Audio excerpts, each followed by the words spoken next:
Sino-sino ang mga senador na hindi dumalo sa SONA 2026 at bakit? Sina Alan Peter Cayetano, Pia Cayetano, Amy Marcos at Loren Legarda ay tahasang lumiban sa SONA 2026 bilang anyo ng protesta laban sa administrasyon.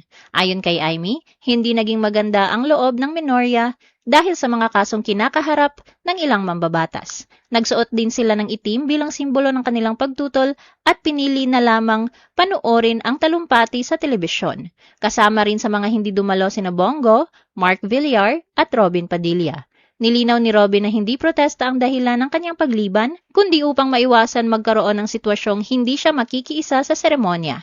Hindi rin nakadalo sina Jinggoy Estrada at Rodante Marcoleta dahil sa kanilang pagkakakulong kaugnay ng magkahiwalay na kasong plunder. Habang si Bato de la Rosa ay hindi sumipot dahil sa pagtatago pa din ito sa batas. Kinumpirma naman ni Tito Soto na hindi siya nakasipot dahil siya ay mayroong matinding trangkaso at ayaw niyang makahawa pa ng ibang tao sa pagtitipon. Samantalang si Ping Lacson ay kabilang sa majority bloc na hindi nakasipot sa taunang ulat. Ngunit ang kanyang kampo ay hindi naglabas ng opisyal na pahayag kung bakit siya lumiban sa mismong araw ng SONA.